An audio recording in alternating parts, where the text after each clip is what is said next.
for Crafty Gemini Creates, and in this tutorial I'm going to teach you how to make these really cool fabric wrapped baskets. They make great little gifts, bowls, and I actually like to use them in my sewing studio. This little one is a perfect size to put in your wonder clips, needles, and quick little things that you want to have access to while you're working on your projects.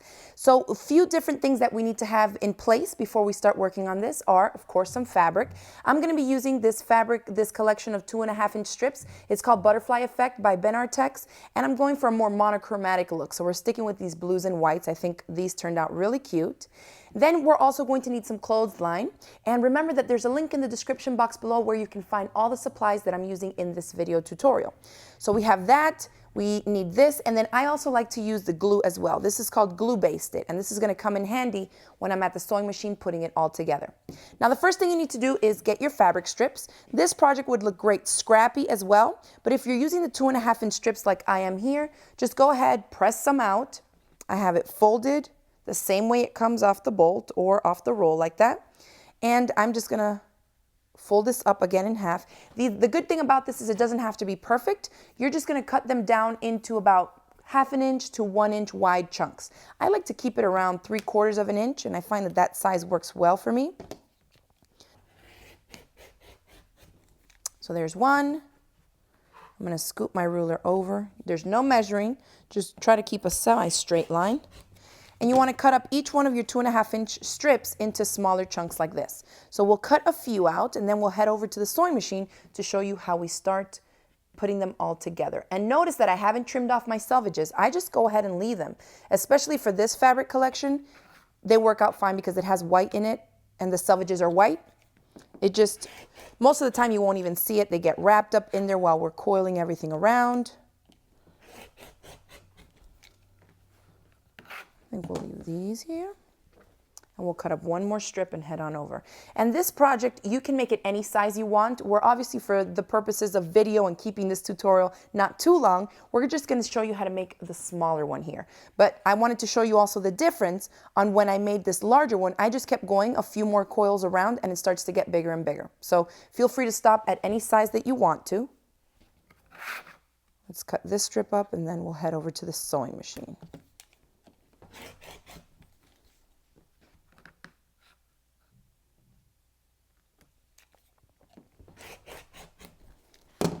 So once you have a bunch or a big bundle of your strips like this, you want to take them over to your sewing machine and grab your glue and some wonder clips, because that comes in very handy as well. So let's bring this one here. I have my glue basted, pair of scissors if you need to trim anything away. So I'm going to select a zigzag stitch on my machine right here, and then I want to adjust both the stitch width and the stitch length. The stitch width is how wide the zig and the zag go, and so I want to make it as wide as my machine will let me. So let me go.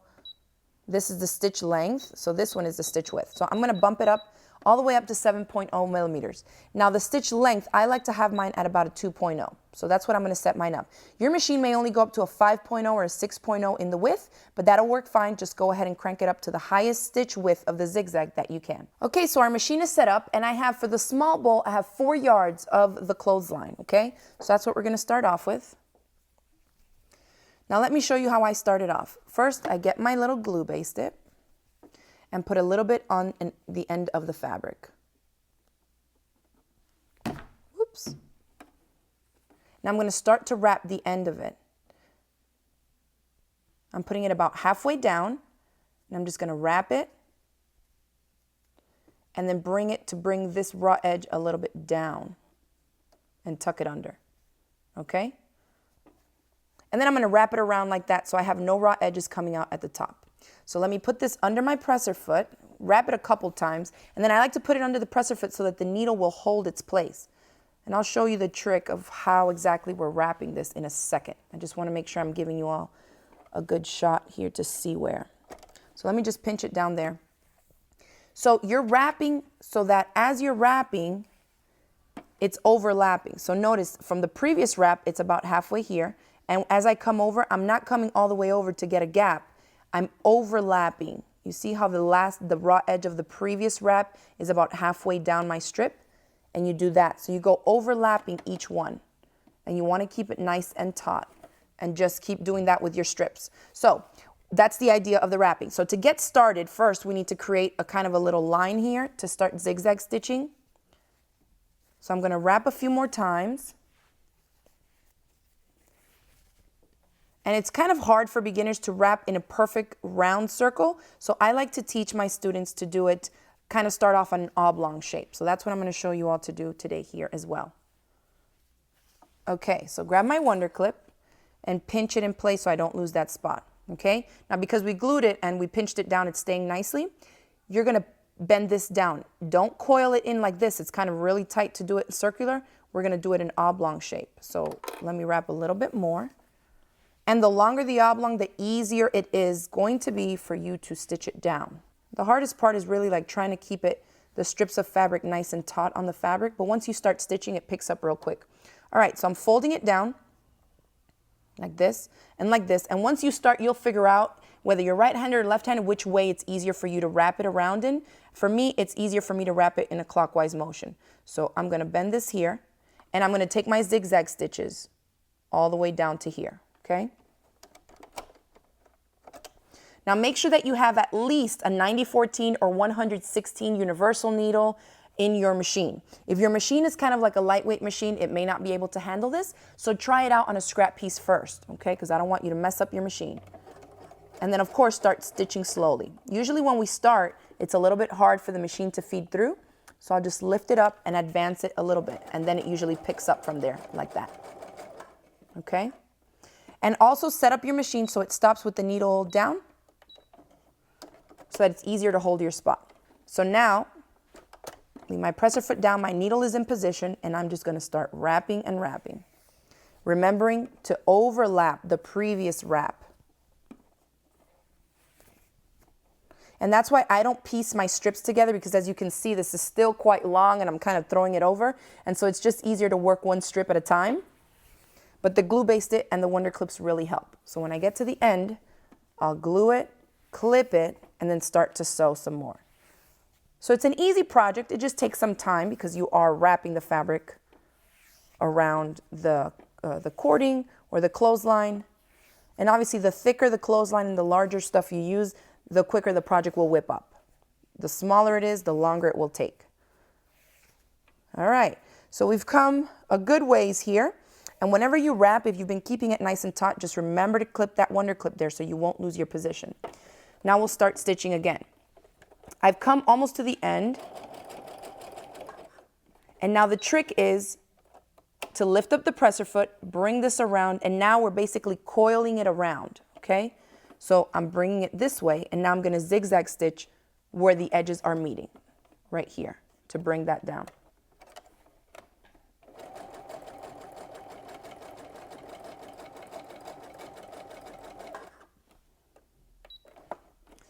Stop, turn it again, and just continue to coil this around and work your way around where the seams are, right? Where the previous coil is meeting the new one.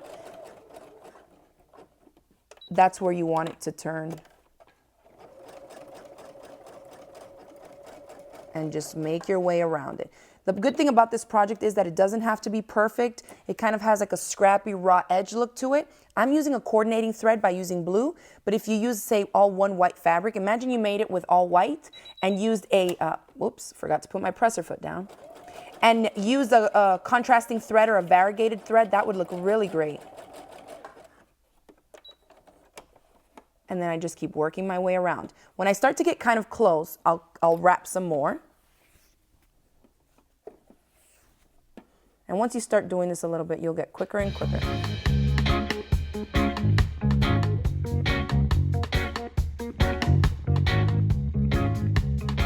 And as you're feeding it through the machine, what you want to keep an eye on is that the center of the presser foot is lining up with right where the two strips or the two wrapped coiled things are matching up. So that way you know that the zig and zag is spanning both sides, the previously one that you coiled and the new one that you're adding on. And you're going to do that till you have a decent sized base. And then I'm going to show you, I'm going to continue to do this a little bit more. I want the bottom to be a little bit bigger, but then I'm going to show you how to bring it up and bring up the side so you end up with the little bowl.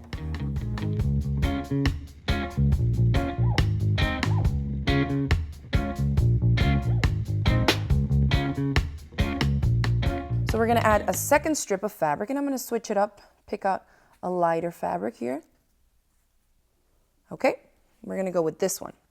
So once I have this one all the way done, this is the old one that I've been working on, I come to the end and I'm going to add a little bit of the glue here. And I'm going to use that to finish coiling it around, wrap it into place. And you can even add a clip there if you want to. I'm going to start with the next one in the same way that we started. On the wrong side of it, add a little glue. And you want to overlap the previous fabric strip so you don't ever end up with any gap.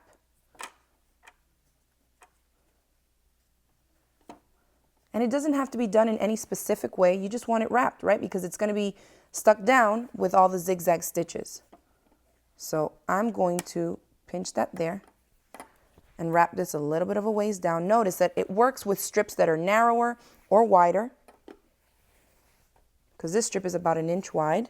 We're going to get a lot of white with a few pops of blue on here. I think this is going to look great.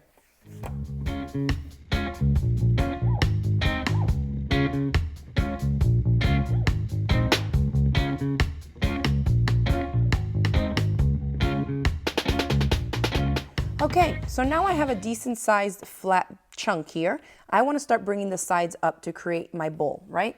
Just like we have here. I did a flat side here, just nice and flat for the bottom, and then I started bringing up the sides just like you see in this one. So that's what we're going to do next. Now to do that, it's super simple. There's not really anything that you need to do other than lift this up like this. Okay, so you just have to guide it up this way. The zigzag stitches are going to be holding all the coils together, and then we just want to lift it to start kind of curving them upwards. So let's go.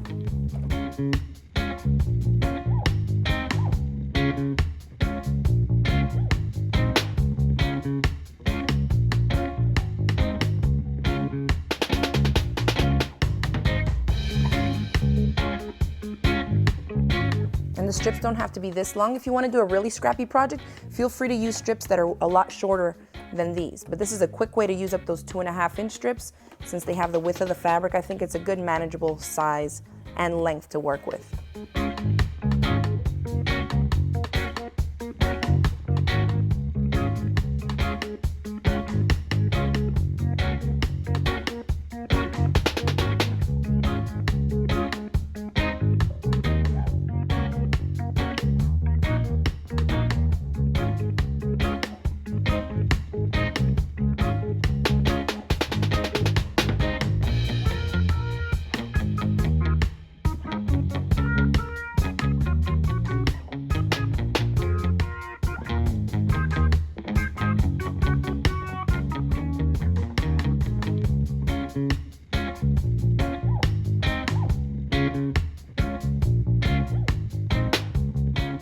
All right, so I've worked it up. We have a nice size bowl right here, and now I'm coming around to the end. So let me show you how I finish off the end, similar to how we did it at the beginning, because we just don't want this fraying edge here.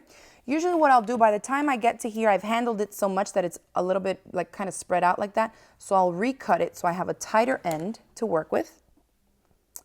Finish wrapping my fabric all the way to the end. We're gonna grab our glue again, right? And this part, you want to get it as tight as possible. All right. So I'm going to put quite a bit of glue here. Bring it all the way to the end.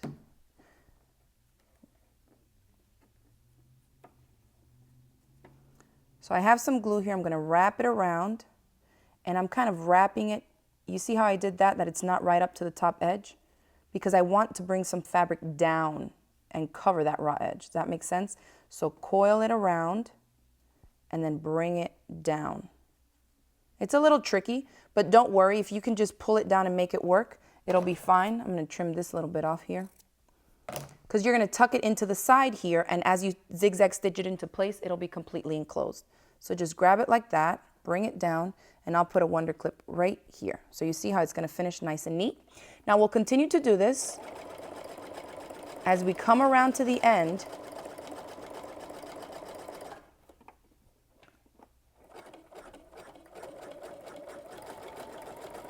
I'm going to take off my clip here. And instead of keeping it right at the top, I kind of like get it to come in a little bit so it's a little bit more seamless, but you're still going to have that lifted part there because obviously it's a circle and it's going to end up one layer higher, right, than the previously coiled round. This is just a matter of preference when you get to this point. So if you're just starting off, just zigzag stitch it into place any way you can. And I'm going to back stitch a little bit here to secure that end. All right. And there it is. A nice finished bowl. So we finished our bowl. Now we can head over here and any little stray threads that you have, if you had to stop and change your bobbin, or you had to, you know, your thread broke, if you had to do anything like that, just go ahead and clean up any little scragglers that you have around here. Oh, it looks great. I really like the color with the darker at the top, darker on the bottom, and then the lighter here. So you can see how different all of these bowls look. And they were all made from strips from the same fabric collection. So that's it. I hope you all will give this project a try, and I hope you enjoyed the tutorial. If you did, make sure to hit it with the thumbs up below, share it across the different social media sites, and don't forget to click that subscribe button so you won't miss out on any of my future videos. Thanks again for watching, and I'll see you next time.